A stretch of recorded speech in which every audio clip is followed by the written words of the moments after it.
Hello friends, நான் தான் பேசுகிறேன். இன்றைக்கி நான் செமஸ்டருக்கு வந்துட்டு எப்படி ரெஜிஸ்ட்ரேஷன் பண்ணி ஃபீஸ் பே பண்ணி அப்ளிகேஷன் டவுன்லோட் பண்ணுறது அப்படிங்கிறத செக் பண்ணிடலாம். சேம் லிங்க் தான். நீங்கள் அதுக்கு முன்னாடி இன்ஸ்ட்ரக்ஷனை தெளிவாக படிச்சுக்கோங்க. அதுக்கு முன்னாடி உங்களுடைய பாஸ்போர்ட் சைஸ் ஃபோட்டோவும் சிக்னேச்சரும் ரீசைஸ் பண்ணி வச்சுக்கோங்க. நீங்கள் வழக்கம் போல் ரிஜிஸ்டர் நம்பரை டைப் பண்ணி என்ட்ரு கொடுத்தீங்கன்னா உங்களுக்கு வந்துட்டு இதில் ஃபோட்டோ எதுவும் ஷோ ஆகாது. அது செமஸ்டர் பேட்டர்னில் வந்துட்டு ஒரு சில பேஜஸ்க்கு மட்டும்தான் ஷோ ஆகும். இதில் உங்களுடைய பேரை கம்பல்சரி நீங்கள் டைப் பண்ணணும். டிஃபால்ட்டாக வந்து ஜெண்டர் வந்துட்டு மேலில் தான் இருக்கும். நீங்கள் ஃபீமேலாக மாற்றிக்கணும். ஸோ இப்போ நான் டைப் பண்ணுறது ஒரு ஃபீமேல் கேண்டிடேட் அப்படிங்கிறதுனால நான் அதை ஃபீமேலுக்கு மாற்றிக்கிறேன். வழக்கம் போல் date of birth, address, email, WhatsApp number, Aadhaar number, இது எல்லாமே ஏற்கனவே தெளிவாக மிஸ்டேக் இல்லாமல் ஒரு பேப்பரில் ஏற்கனவே நீங்கள் ரைட் பண்ணி வச்சுருக்கணும்னு நம்ம சொல்லியிருக்கோம். இன்ஸ்ட்ரக்ஷன் வீடியோலையும் சொல்லியிருக்கோம். செமஸ்டர் பேட்டர்ன் ரிஜிஸ்ட்ரேஷன் வீடியோலையும் நம்ம சொல்லியிருக்கோம். ஸோ இந்த டீட்டெயில்ஸை நீங்கள் ஒன் பை ஒன்னாக மிஸ்டேக் இல்லாமல் நீங்கள் டைப் பண்ணணும். அதில் எந்தவித மிஸ்டேக்கும் பண்ணிடாதீங்க. இந்த அப்ளிகேஷனில் எந்தவித மிஸ்டேக்கும் பண்ணி நீங்கள் சேவ் பண்ணிட்டீங்கன்னா நீங்கள் மெயில் மூலமாகவோ இல்லைனா டேரெக்டாக விசிட் பண்ணியோ நீங்கள் தான் வந்து அது சரி செய்கிற மாதிரி இருக்கும். ஸோ டூரேஷன் வந்து கம்மியாக இருக்கிறதுனால நீங்கள் எந்தவித மிஸ்டேக்கும் பண்ணாமல் நீங்கள் ரெஜிஸ்ட்ரேஷன் பண்ணிடுங்க. நேம் வந்துட்டு நீங்கள் ஏற்கனவே மார்க் ஷீட் வச்சுருப்பீங்க, ஏதாவது எக்ஸாம்ஸ் எழுதி, அதில் எப்படி இருக்கோ அதே மாதிரி இனிஷியல் எப்படி இருக்கோ, பேர் எப்படி இருக்கோ, எப்படி ஸ்பேஸ் விட்டுருக்கோ அதே மாதிரியே நீங்கள் டைப் பண்ணிடுங்க. ஃபோட்டோவை வந்துட்டு 30 கேபிக்கு கீழே ரீசைஸ் பண்ணி வச்சுருங்க. சிக்னேச்சர் சேம் தான். Signature with Tamil with initial. So வந்துட்டு நீங்கள் அதுக்கும் நம்ம ஏற்கனவே ஷார்ட்ஸில் வீடியோ போட்டிருக்கோம் சிக்னேச்சர் எப்படி போடணும்னு. அதில் நிறைய பேருக்கு சந்தேகங்கள் இருந்தனால ஸோ அது பிரகாரம் சிக்னேச்சரையும் நீங்கள் ரீசைஸ் பண்ணி நீங்கள் வச்சுக்கணும். அதுக்கப்புறம் உங்களுக்கு ஒரு பேப்பருக்கு எவ்வளவு உங்கள் சப்ஜெக்ட் கோடு எல்லாமே இந்த ரைட் சைடு பாக்ஸில் வந்துட்டு ஷோ ஆகும். ஸோ இதில் தேவையான டீட்டெயில்ஸ் எல்லாமே வந்துட்டு நீங்கள் மிஸ்டேக் இல்லாமல் டைப் பண்ணிக்கோங்க. மறுபடியும் சொல்கிறேன். ஏன்னா செமஸ்டர் பேட்டர்னுக்குலாம் வந்து பார்த்தீங்கன்னா ரெஜிஸ்ட்ரேஷன் நம்ம டைப் பண்ணிவிட்டு என்ட்ரு கொடுத்தோன்னா பேர் ஆட்டோமேட்டிக்காகவே வந்துட்டு பேஸ்ட் ஆயிரும். இதில் பேர் ஆட்டோமேட்டிக்காக பேஸ்ட் ஆகாது. நீங்கள் தான் எல்லாமே நீங்கள் டைப் பண்ணணும்.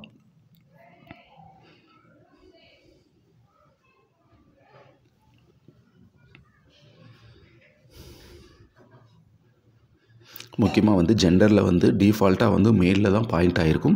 ஸோ நீங்கள் அதை வந்து நீங்கள் ஃபீமேல் கேண்டிடேட்டாக இருந்தீங்கன்னா கம்பல்சரி அதை ஃபீமேலுக்கு வந்துட்டு நீங்கள் சேஞ்ச் பண்ணிக்கணும். ஏன்னா நிறைய பேர் இந்த மிஸ்டேக் வந்து பண்ணியிருக்காங்க. அதனால தான் நான் சொல்கிறேன் உங்களுக்கு. அதே மாதிரி இப்போ என்னென்ன மிஸ்டேக் பண்ணக்கூடாது, ரெஜிஸ்ட்ரேஷன் பண்ணும்போது என்னென்ன டிப்ஸ் நீங்கள் ஃபாலோ பண்ணணுங்கிறது வீடியோஸ் போட்டிருக்கோம். அந்த வீடியோஸை பார்த்துட்டு கூட நீங்கள் திருப்பி வந்து கூட ரெஜிஸ்ட்ரேஷன் பண்ணலாம். மேக்ஸிமம் நேரம் ரெஜிஸ்ட்ரேஷன் பண்ணியிருப்பீங்க. பண்ணாதவங்க இதை நீங்கள் இந்த ஆப்ஷனை நீங்கள் யூஸ் பண்ணிக்கலாம். அது மட்டும் இல்லாமல் ஏற்கனவே வந்துட்டு April 24 நாங்கள் ஃபீஸ் பே பண்ணி அப்ளிகேஷன் ஃபார்ம் வந்துட்டு டவுன்லோடு பண்ணி வச்சுருக்கோம். மறுபடியும் ஃபீஸ் பே பண்ணணுமான்னு நிறைய பேருக்கு டவுட் இருக்கும். அதுக்கு நம்ம ஏற்கனவே வீடியோ போட்டிருக்கோம். அவங்க இந்த வட்டம் எந்த ரெஜிஸ்ட்ரேஷனும் பண்ண தேவையில்லை. நான் செமஸ்டர் ஸ்டூடெண்ட்ஸ் மட்டும் எந்த ரெஜிஸ்ட்ரேஷனும் பண்ண தேவையில்லை, எந்த ஃபீஸும் பே பண்ண தேவையில்லை. இப்போ November 24 ஹால் டிக்கெட் வந்துட்டு ஜென்ரேட் ஆகும்போது உங்களுடைய ரெஜிஸ்டர் நம்பரை போட்டு நீங்கள் ஹால் டிக்கெட்டை டவுன்லோட் பண்ணிக்கலாம். டவுன்லோட் பண்ணிவிட்டு April 24 என்னென்ன எக்ஸாம்ஸ் நீங்கள் வந்துட்டு ரெஜிஸ்டர் பண்ணணும்னு நினச்சிங்களோ அந்த எக்ஸாம் ஃபுல்லாக நீங்கள் November 24 நீங்கள் ரெஜிஸ்டர் பண்ணிக்கலாம். சப்போஸ் நான் செமஸ்டர் ஸ்டூடெண்ட்டுக்கு எத்தனை பேப்பர் இருக்குதுன்னு தெரியாது. ஸோ எத்தனை பேப்பர் இருக்குதுன்னு உங்களுக்கு கன்ஃபார்மாக தெரிஞ்சிருச்சுன்னா நீங்கள் டேரெக்டாக ரெஜிஸ்ட்ரேஷன் பண்ணலாம். அப்படி தெரியலை அப்படின்னா நீங்கள் கம்பல்சரி யூனிவர்சிட்டி விசிட் பண்ணி எத்தனை பேப்பர் பாஸ் பண்ணியிருக்கீங்க, எத்தனை பேப்பர் பெண்டிங் வச்சுருக்கீங்கிற டீட்டெயில்ஸை கலெக்ட் பண்ணிவிட்டு அதுக்கப்புறமா தான் நீங்கள் வந்து இதில் வந்து நீங்கள் என்ட்ரி பண்ணணும். ஏன்னா நீங்கள் ரெஜிஸ்டர் நம்பர் என்ட்ரி பண்ணி கொடுத்த உடனே எல்லா சப்ஜெக்ட் கோட்ஸுமே ஷோ ஆகும். ஸோ அதனால் உங்களுக்கு எந்தெந்த பேப்பர், ப்ராக்டிக்கல், ப்ராஜெக்ட் எது அரியர் இருக்குதுன்னு நீங்கள் தெரிஞ்சு வச்சுட்டு அதுக்கப்புறமா தான் நீங்கள் அந்த பாக்ஸில் டிக் பண்ணி நீங்கள் அதை வந்து ரெஜிஸ்ட்ரேஷனை வந்துட்டு கம்ப்ளீட் பண்ண முடியும். அட்ரஸில் உங்களுடைய கரண்ட் அட்ரஸை நீங்கள் வந்துட்டு டைப் பண்ணிக்கலாம். வழக்கம் போல் Aadhaar number, mobile number, WhatsApp number, எந்த டீட்டெயில்ஸை நீங்கள் அப்படியே அதில் டைப் பண்ணிக்கலாம்.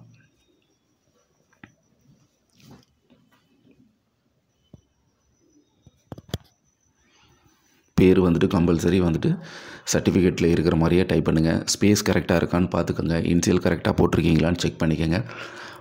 ஏற்கனவே நீங்கள் வாங்கின மார்க் ஷீட்டை கையில் வச்சுட்டு அதுக்கு தகுந்த மாதிரி நீங்கள் வந்துட்டு அதை பார்த்து நீங்கள் டைப் பண்ணுங்கள். உங்களுடைய ரெஜிஸ்டர் நம்பராக இருந்தாலும் சரி, உங்களுடைய பேராக இருந்தாலும் சரி.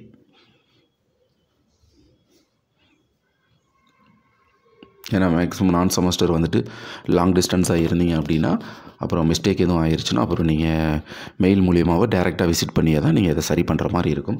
நான் ஃபோட்டோ, சிக்னேச்சர் எல்லாம் ஏற்கனவே ரீசைஸ் பண்ணி வச்சுருக்கேன்.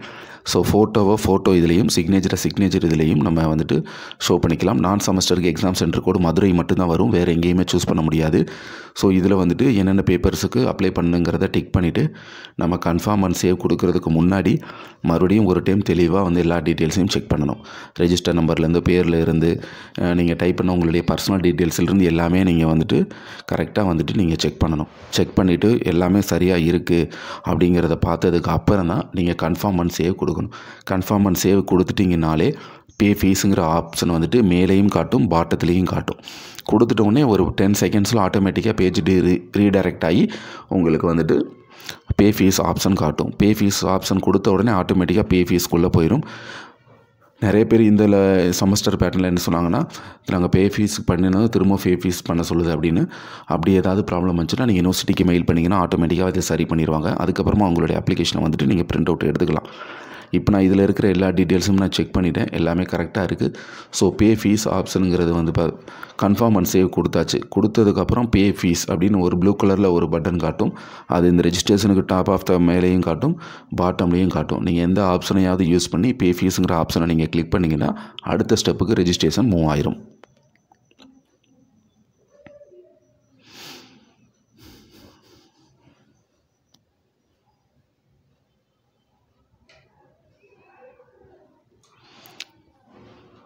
நீங்கள் பே பண்ணுற ஆப்ஷனுக்கு நீங்கள் உள்ளே போகிறதுக்கு முன்னாடி நீங்கள் டெபிட் கார்டுலேயோ யூபிஐலேயோ கண்டிப்பாக நீங்கள் போதுமான பேமெண்ட் வந்துட்டு நீங்கள் இருக்குதான ஒரு டைம் செக் பண்ணிடுங்க. அதுக்கு முன்னாடியே ஒரு பேப்பருக்கு எவ்வளவு, ஒரு ப்ராக்டிக்கல் எவ்வளவு, ஒரு ப்ராஜெக்ட்டுக்கு எவ்வளவு அப்படிங்கிறது இன்ஸ்ட்ரக்ஷன் வீடியோவில் தெளிவாக இருக்குது. அந்த டீட்டெயில்ஸ் மூலிமா உங்கள் டீட்டெயில்ஸ் நீங்கள் ஃபீஸ் எவ்வளோன்னு கால்குலேட் பண்ணிவிட்டு அதுக்கப்புறமா நீங்கள் வந்து உங்களுடைய ரெஜிஸ்ட்ரேஷனை ஸ்டார்ட் பண்ணலாம். ஸோ இது எல்லாமே நம்ம செக் பண்ணியாச்சு. செக் பண்ணிவிட்டு கன்ஃபார்ம் அண்ட் சேவ் கொடுத்ததுக்கப்புறம் இந்த ப்ளூ கலர் ஆப்ஷன் காமிக்கும் மேலே ரெஜிஸ்ட்ரேஷன் கம்ப்ளீட்டட் பே ஃபீஸுங்கிற ஆப்ஷன் கொடுத்த உடனே இதில் உங்கள் பேர், கோர்ஸு, ஃபீஸ் அமௌண்ட் எல்லாமே கரெக்டானு கேட்கும். அதில் ஓகேன்னு கொடுத்த உடனே ஐசிஐசிஐ இபிஐயில் போயிடும். இதில் net banking, debit card, credit card, UPI நிறைய ஆப்ஷன் இருக்குது. நீங்கள் யூபிஐ இல்லை டெபிட் கார்டு ஆப்ஷனும் யூஸ் பண்ணிக்கோங்க. யூஸ் பண்ணி உங்களுடைய ஃபீஸை வந்து நீங்கள் பே பண்ணலாம். இதில் பே பண்ணும்போது மொபைல் நம்பர், இமெயில் ஐடி கேட்கும். அதில் விபிஏ QR கோடுன்னு கீழே காமிக்கும். யூபிஐ ஆப்ஷனை யூஸ் பண்ணிங்கன்னா செலக்ட் பண்ணிங்கன்னா இந்த ஆப்ஷன் காமிக்கும். விர்ச்சுவல் பேமெண்ட் அட்ரஸ், இன்னொன்று QR கோடு. அதில் QR கோடுங்கிறத கொடுத்துட்டு ப்ரொசீட் நவ் கொடுத்துட்டோம்னா QR கோடு வந்துட்டு ஷோ ஆகும். அதுக்கு முன்னாடி ஃபீஸ் அமௌண்ட்டு கரெக்டாக இருக்கா, உங்களுடைய மொபைல் நம்பர் கரெக்டாக இருக்கான்னு பாருங்கள். ஏன்னா மொபைல் நம்பரும் ஆட்டோமேட்டிக்காகவே நீங்கள் என்ன நம்பர் கொடுத்தீங்களோ அது இதில் வந்துட்டு பேஸ்ட் ஆயிரும்.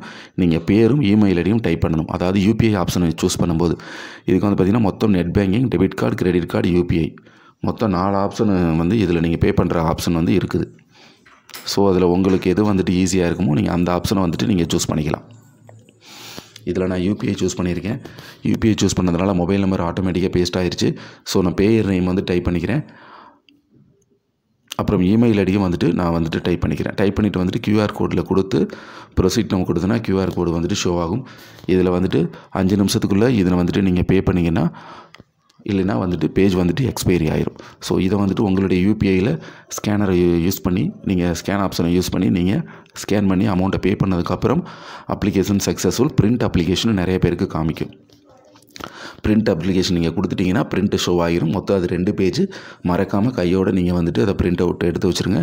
நிறைய பேர் அப்புறமா எடுத்து வைக்கலாம், சேவ் பண்ணி வச்சுக்கலாம், செல்லில் ஃபோட்டோ எடுத்து வச்சுக்கலாம், ஸ்க்ரீன்ஷாட் எடுத்து வச்சுக்கலாம். இந்த மாதிரி மிஸ்டேக்ஸ் பண்ணவே பண்ணாதீங்க. இந்த ப்ளூ கலர் ஆப்ஷன் காமிக்குது பார்த்தீங்களா, பிரிண்ட் அப்ளிகேஷன், இதை கொடுத்துட்டிங்கன்னா அப்ளிகேஷன் பிரிண்ட் ஆயிரும். நிறைய பேர் வந்துட்டு நாங்கள் பே ஃபீஸ் கொடுத்ததுக்கப்புறம் பே ஃபீஸ் காட்டுது, பிரிண்ட் அப்ளிகேஷன் வரல, இந்த மாதிரி பிரச்சனைகள் இருக்கும்போது நீங்கள் யூனிவர்சிட்டிக்கு ஹெல்ப் டெஸ்க்னு மெயில் ஐடி போட்டிருக்கோம், மெயில் பண்ணுங்கள். நியர்பை இருக்கிறவங்க யூனிவர்சிட்டி விசிட் பண்ணி அந்த நீங்கள் வந்துட்டு உங்களுடைய ப்ராப்ளத்தை வந்து சால்வ் பண்ணிக்கலாம்.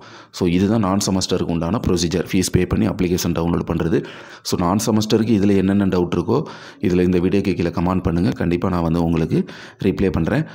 கண்டிப்பாக கையோட பிரிண்ட் ஆப்ஷன் இருக்கிற ஒரு ப்ரௌசிங் சென்டரை சூஸ் பண்ணி நீங்கள் வந்துட்டு கம்பல்சரி நீங்கள் வந்துட்டு அப்போவே பிரிண்ட் அவுட் எடுத்து வச்சுங்க. தேர்ட் பர்சன் மூலியமாக நீங்கள் அப்ளை பண்ணாதீங்க. தேர்ட் பர்சனுக்கு பணம் அனுப்பிச்சு அப்ளை பண்ண சொல்லாதீங்க.